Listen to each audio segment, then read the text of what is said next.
Hi viewers, ఇవాళ అయితే నేను రాయలసీమ స్పెషల్ సాంబార్ రెసిపీని అయితే చూపిస్తున్నాను. ముందుగా ఈ సాంబార్ కోసం టమోటోలను కట్ చేసి రెడీగా పెట్టుకోండి. చిన్న ఆనియన్స్, స్మాల్ ఆనియన్స్ యూస్ చేస్తే ఈ సాంబార్ చాలా టేస్టీగా ఉంటుంది. ముందుగా 3 వంకాయల్ని, 4 మునక్కాయలను అయితే కట్ చేసి రెడీగా పెట్టుకోండి. ముందుగా పప్పునైతే ఉడకపెట్టుకొని వెనిపేసుకోవాలి. ఆ పప్పులోకి తగినంత మిరప్పొడి, ధనియాల పొడి, ఉప్పు, పసుపు అయితే వేసేసుకొని బాగా కలిపేసుకోవాలి. ఆ తర్వాత కుక్కర్ తీసుకొని అందులోకి తగినంత ఆయిల్ వేసి, ఆయిల్ వేడయ్యాక అందులోకి వడియం వేసి, కొంచెం జీలకర్రను వేసి బాగా వేయించుకోవాలి. ఆ తర్వాత చిన్న ఆనియన్స్ని వేసి బాగా వేపుకోవాలి. స్మాల్ ఆనియన్స్ యూస్ చేస్తే సాంబార్ చాలా టేస్టీగా ఉంటుంది. ఆ తర్వాత ఇంగువనైతే వేసుకోవాలి. ఇంగువ వేయడం వల్ల ఆ ఇంగువ ఫ్లేవర్ సాంబార్లోకి చాలా బాగుంటుందన్నమాట. చిన్న ఆనియన్స్ని ఇంకా కరివేపాకును కూడా వేసేసి, ఆ తర్వాత కట్ చేసి పెట్టుకున్న టమోటోస్ని కూడా వేసేసి బాగా వేయించుకోవాలి. టమాటోస్ అయితే తొందరగానే మగ్గిపోతాయి, ఎందుకంటే ఇక్కడ యూస్ చేసినవి లోకల్ టమాటోస్ కనుక. ఇక్కడైతే ఇంగు వేస్తున్నాము. వీటన్నిటిని బాగా వేయించుకున్నాక మనం కట్ చేసి పెట్టుకున్న వెజిటేబుల్స్ని అయితే వేసేసి బాగా ఫ్రై చేసుకోవాలి. మునక్కాయల్ని, వంకాయల్ని వేసేసి బాగా ఫ్రై చేసుకోవాలి. వాటిని మీడియం హీట్లో పెట్టేసి ఫ్రై చేసుకోవాలన్నమాట. ఇక్కడైతే టమాటోలు బాగా మగ్గిపోయాయి. ఇప్పుడైతే వెజిటేబుల్స్ని అయితే వేసేసి కొంచెం సేపు బాగా వేయించుకోవాలి. ఇక్కడైతే వంకాయ కట్ చేసి పెట్టుకున్న వంకాయ ముక్కలను వేసి బాగా వేయిస్తున్నాము.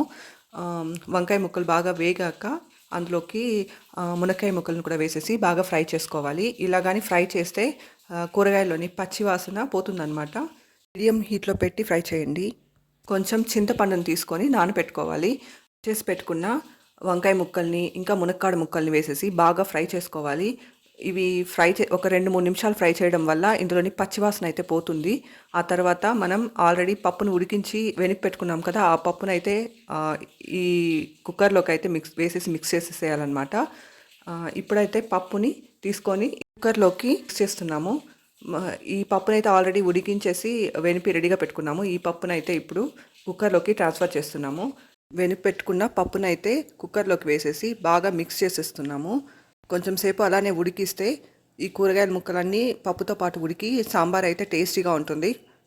ఈ సాంబార్ని కొంచెం సేపు ఉడికించాక అందులోకి మామిడికాయ ముక్కలను అయితే వేయాలి. ఇప్పుడైతే ఒక మామిడికాయని తీసుకొని పైన పొట్టు తీసేసి ముక్కలుగా కట్ చేసుకొని దాన్ని అయితే సాంబార్లోకి వేస్తున్నాము. ఇలా ముక్కలుగా కట్ చేసేసి అయితే సాంబార్లోకి వేస్తున్నాము. ఈ మామిడికాయ ముక్కలు వేయడం వల్ల సాంబార్ టేస్టీగా ఉంటుంది. దాంతోపాటు ఈ పచ్చి మామిడికాయల వల్ల చాలా బెనిఫిట్స్ అయితే ఉన్నాయి. ఇందులో విటమిన్ సి ఉంటుంది, విటమిన్ ఇ, విటమిన్ కే, ఇంకా విటమిన్ B6 కూడా ఉంటాయన్నమాట. ఇందులో మెగ్నీషియం, ఫోలేట్, పొటాషియం, ఐరన్ ఇంకా జింక్ కూడా ఉంటాయన్నమాట. ఇది ఇమ్యూనిటీని కూడా పెంచుతుంది. స్కిన్ హెల్త్కి కూడా చాలా మంచిది. పచ్చి మామిడికాయల్లో డైటరీ ఫైబర్ అధికంగా ఉంటుంది. ఈ ఫైబర్ తీసుకోవడం వల్ల డైజెస్టివ్ హెల్త్ కూడా చాలా మంచిది. పచ్చి మామిడికాయని యాంటీ ఆక్సిడెంట్స్ పవర్ హౌస్ అంటారు, ఎందుకంటే ఇందులో యాంటీ ఆక్సిడెంట్స్ అధికంగా ఉంటాయి. పచ్చి మామిడికాయలు తీసుకోవడం వల్ల ఫ్రీ రాడికల్స్ నుంచి మన బాడీని అయితే ప్రొటెక్ట్ చేస్తుంది. ఇంకా ఇందులో ఉండే పొటాషియం, మెగ్నీషియం బ్లడ్ ప్రెషర్ని కూడా తగ్గించి గుండె ఆరోగ్యాన్ని కూడా మెరుగుపరుస్తాయి. కంటి ఆరోగ్యానికి కూడా చాలా మంచిది. పచ్చి మామిడికాయల్లో ఉండే విటమిన్ కే బ్లడ్ క్లాట్ కాకోకుండా కాపాడుతుంది, ఇంకా బోన్ హెల్త్ని కూడా కాపాడుతుంది అన్నమాట. పచ్చి మామిడికాయలు రెడ్ బ్లడ్ సెల్స్ ఫామ్ అవడానికి హెల్ప్ అవుతాయి, ఇంకా హెల్దీ సెల్ గ్రోత్కి కూడా యూజ్ అవుతుందన్నమాట. సమ్మర్లో పచ్చి మామిడికాయలు తీసుకోవడం వల్ల డీహైడ్రేషన్ నుంచి కూడా ప్రొటెక్ట్ చేసుకోవచ్చు మనల్ని. ఇందులో ఉండే యాంటీ ఆక్సిడెంట్స్ క్యాన్సర్ నుంచి కూడా ప్రొటెక్ట్ చేస్తాయి.